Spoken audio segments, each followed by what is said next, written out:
had opportunity, you know, I've seen Tishaura at a lot of different places. Had opportunity to meet her on different occasions. As a matter of fact, I told her when I was running for United States Senate, and her words to me was, "That's good, Clara needs to be challenged." And that's what I did. And so I have a new respect for her today because she came out and she publicly said that we need to support Kim Gardner. And there was, you know, and for me to hear that from an elected official, a lot of them won't publicly come out and say anything. And that's not good. That's not cool, you know, because as Tishaura said, we can't fight each other and fight the enemy at the same time. I don't know if those were her words in verbatim, but that was the meaning of it. And I think that more elected officials need to realize that we can't fight each other and fight the enemy at the same time. And when we talk about these different title loan companies in our neighborhood, well, guess what? Clara McCaskill and her husband own several title loan companies in our neighborhood, but a lot of us still supported her and voted for her. So we need to know when we're supporting somebody, we know who we're standing behind. You know, same as she said, she can count on one hand how many are standing behind her, how many black men are standing behind her. And but I was shocked to see how many black people are supporting the white boy, Sam Page, as well. So these are the contradictions that we deal with as well, and we have to support each other. If we want to win, then we got to be all in. As simple as that. You got to be all in. So like I said, thank you so much, Dr. Punch. All right. And that's Dr. Punch right there, family. Dr. Punch is the truth. I always say Dr. Punch is the truth. Can you turn around one time, give us a Black Power fist? Woo-wee, Dr. Punch is the truth. All righty now. Okay. And so anyway, those are my feelings. And like I said, today I have a new respect, a new appreciation for Tishaura, and I have to admit that myself. But we have two prominent candidates. Do we want to re-elect Tishaura Jones, or do we want to go with somebody new? No. Hell no. Say it again. Hell no. Especially not for no sellout like Jeffrey Boyd. Look at his ward. That tells you everything about him. And then the endorsement that he got from the crooked police officer. Who we got the endorsement from? From Jeff Roeder. From who? A documented crooked police officer. Okay. And he's ex-cop. Wait a minute, so you're saying Jeff Roeder, the crooked cop, is supporting who?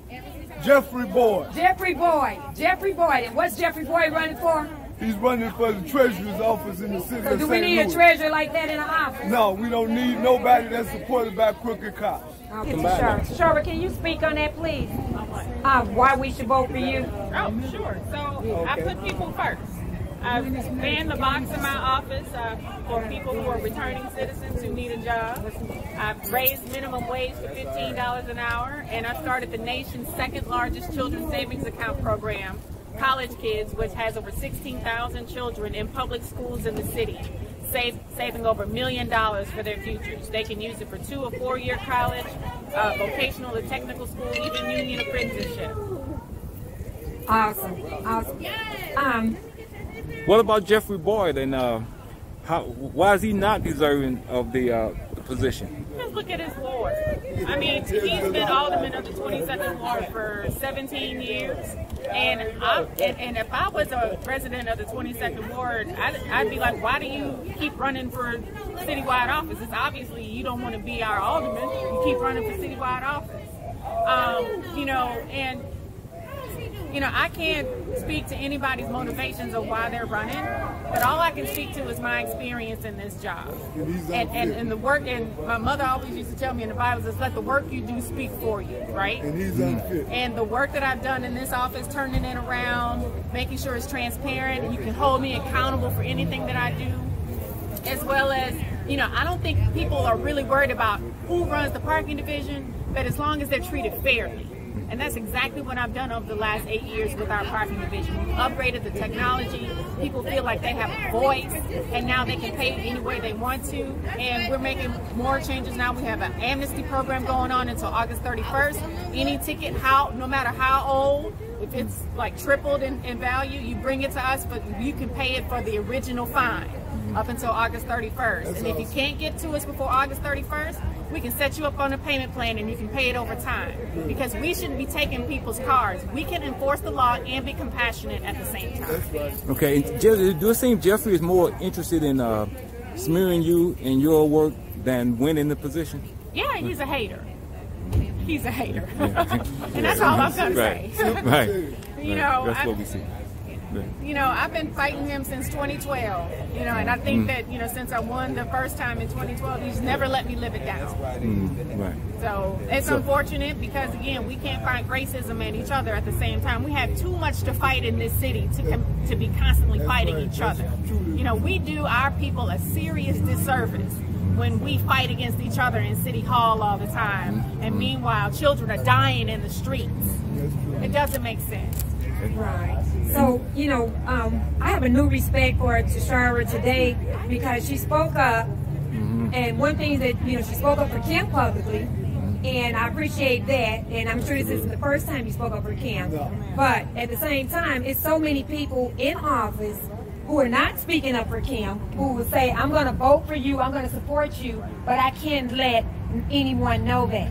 You know, that's the kind of throwing a rock, hat in your hand type of behavior. And so for you to just stand out and say, this is what I'm standing on, this is who I support, you know, I really appreciate you for that. It seems like everything you run for, Jeffrey Boyd wants to run against you. I don't know if he wants the position or he's just trying to compete with you. You know, I can't speak to his motivation. Right. All I can do is, again, let the work that I do speak for me. And if I was a constituent of his in his ward, I'd be saying, it looks like you don't want to be my alderman if you keep running for citywide office every 2 years. I know my niece ain't going to vote for him. Absolutely. My mama's in this ward too.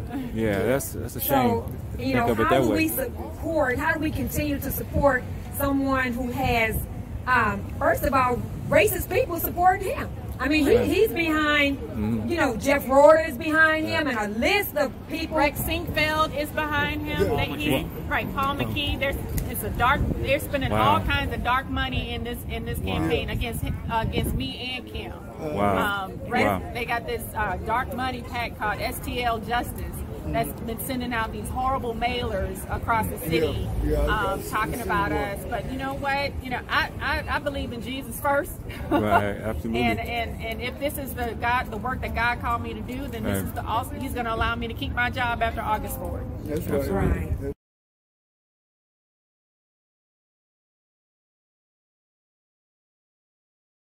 Hell no. So how was this event for you? How was it? It was good. It taught me.